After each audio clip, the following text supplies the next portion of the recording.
पर ये शून्य के गुण मतलब प्रॉपर्टीज ऑफ जीरो देखेंगे, शून्य के क्या क्या गुण होते हैं, और एक के गुण मतलब वन, प्रॉपर्टीज ऑफ वन, दोनों के बारे में जानना है। शून्य क्या क्या कर सकता है और वन क्या क्या कर सकता है। सबसे पहले जीरो का देखेंगे। सबसे पहले जीरो का देखेंगे।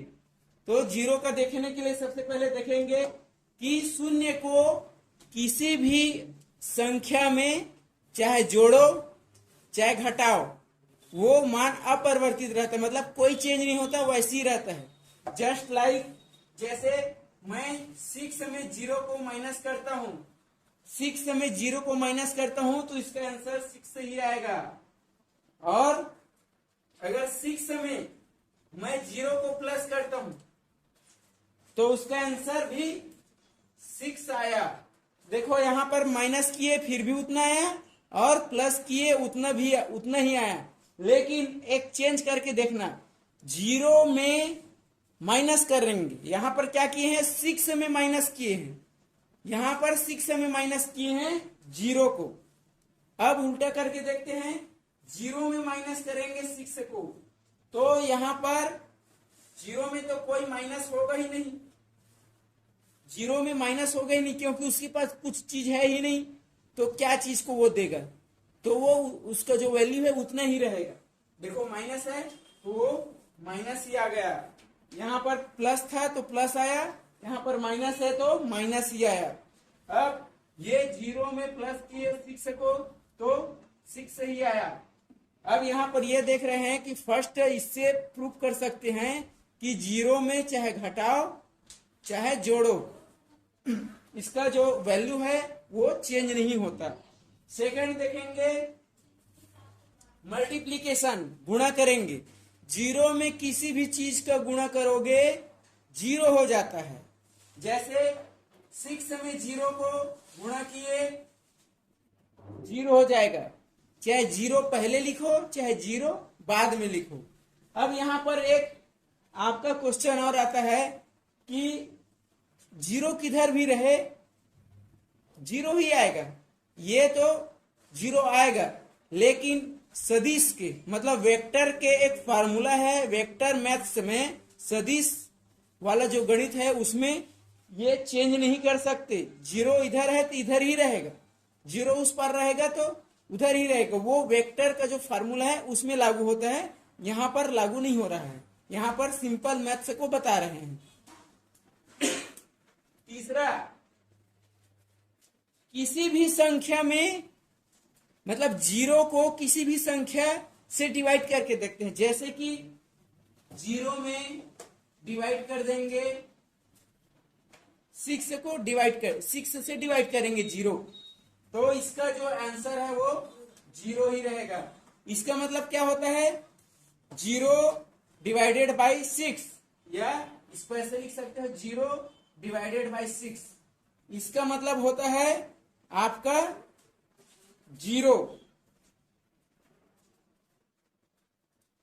और आगे इसी में देखेंगे डिवाइडेड में आगे और है कि 6 को पहले रख दो और जीरो को, मतलब इसका मतलब क्या होता है 6/0।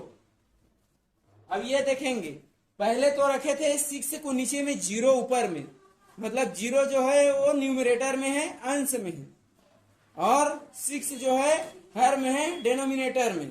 तो इस कंडीशन में जीरो आया। लेकिन जीरो को अगर डिनोमिनेटर में रखोगे मतलब हर में रखोगे तो इसका कोई वैल्यू नहीं है, मतलब अस्तित्व नहीं है। अभी तक जो गणित के वैज्ञानिक है वो इसका शोध नहीं किए हैं, तो इसका होता है अर्थहीन बोलते हैं। अर्थहीन मतलब इसका कोई अर्थ ही नहीं है, इसका वैल्यू नहीं निकाला जा सकता। अब ये तो हो गया प्लस माइनस और गुणा भाग। अब इसमें एक चीज और ध्यान देना है, कोई भी संख्या में जीरो का पावर मतलब घात के बारे में, जीरो में घात, तो यहां पर देख लेंगे चौथा नंबर है जैसे कि 5 पर 2 की घात, एग्जाम्पल के लिए है 5 पर 2 की घात, मतलब क्या होता है 5 × 5 = 25। इसका मतलब वही होता है स्क्वायर वाला।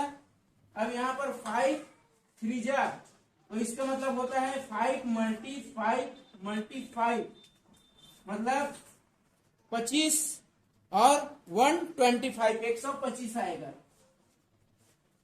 अगर 5 पर 1 की घात रहेगा, मतलब 1 की पावर रहेगा, 1 to the power 5 to the power 1, तो इसका वैल्यू 5 ही रहेगा, इसका वैल्यू 5 ही रहेगा। अगर 5 में 1 की पावर है तो 5 रहेगा, 5 1 टाइम, 5 2 टाइम, 5 3 टाइम, मतलब 5 2 बार, 5 3 बार। अगर 5 में 0 रहे तो क्या करेंगे, 5 में 0 रहे, चलो देखते हैं 5 में 0, इसका मतलब होता है 5 एक बार भी ना हो, इस कंडीशन में 1 आएगा। और ये चीज ध्यान देना है, किसी भी संख्या के पावर में, मतलब उसके घात में अगर 0 होता है तो उसका वैल्यू 1 होता है, ये चीज ध्यान देना है। अब उसके बाद देखेंगे हमारे YouTube चैनल RN एजुकेशन को सब्सक्राइब, लाइक, शेयर करें। जैसे 19 मान लिए, 19 एक एग्जाम्पल के लिए 1 से मल्टी करोगे, किसी भी संख्या में मल्टी करोगे तो उसका आंसर में कोई परिवर्तन नहीं होगा, आंसर उतना ही रहेगा। सेकेंड, किसी भी संख्या में 1 से डिवाइड करोगे तो उसका वैल्यू भी उतना ही रहेगा, कोई परिवर्तन नहीं होगा। जैसे 19/1, इसका मतलब 19 ही होगा।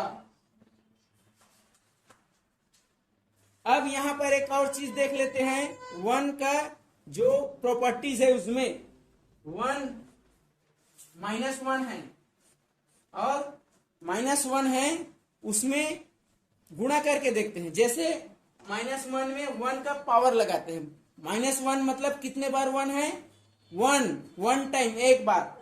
तो ये क्या है, 1 जो है वो विषम संख्या है, विषम संख्या मतलब ऑड नंबर।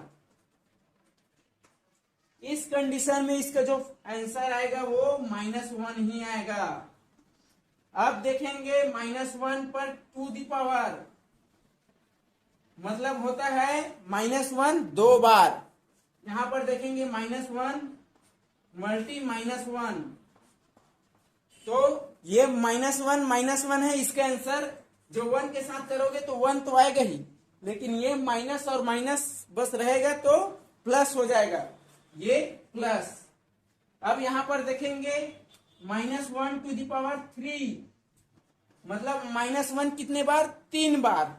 तो इस कंडीशन में -1 मल्टी -1 मल्टी -1, तो यहां पर देखेंगे माइनस माइनस प्लस होता है और फिर माइनस हो गया, मतलब माइनस आएगा।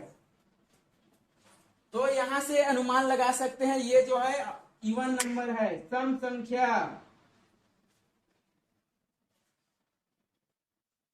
ये सम संख्या है।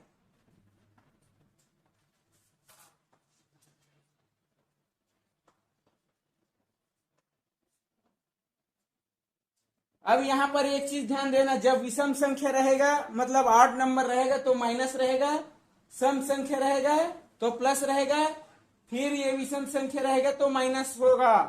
अब एक पिछले बार कंपटीशन एग्जाम में एक क्वेश्चन बताया था कि ये -1 को -1 से 100 बार गुणा करना है। अब इस कंडीशन में क्या आएगा, ये जो -1 है, ये जो -1 है उसको -1 से 100 बार गुणा करना है।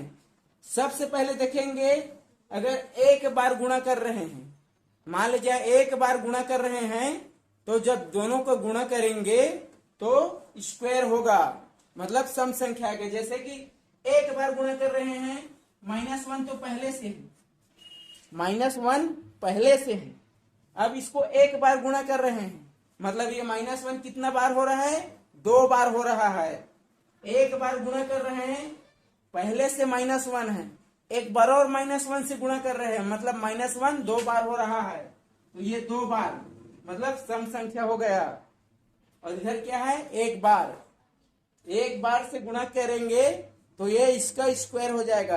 मान लीजिए -1 को 2 बार गुणा करेंगे, मतलब ये 2 हो रहा है, तो इधर तो 2 हो रहा है, लेकिन इसके करके कितना हो रहा है, 3 हो रहा है। अब इसी प्रकार से देखेंगे 100 बार गुणा कर रहे हैं, 100 बार गुणा करेंगे तो यहाँ तो 100 बार हो रहा है ये, लेकिन इसको भी जोड़ना पड़ेगा, तो वो क्या हो जाएगा, 101, 101 हो जाएगा।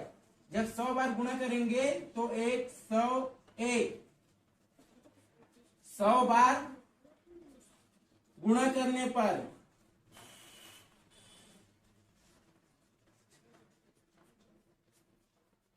जब 100 बार गुणा करते हैं तो ये 101 होता है, और 101 क्या है, ऑड नंबर है। और हमेशा याद रखना, ऑड नंबर के साथ माइनस रहता है और इवन नंबर मतलब सम संख्या के साथ प्लस रहता है। तो इसका जो आंसर आएगा वो -1 आएगा। ये चीज ध्यान देना है, ये जो मैथ्स का छोटे छोटे बात है जो हमेशा काम आएगा।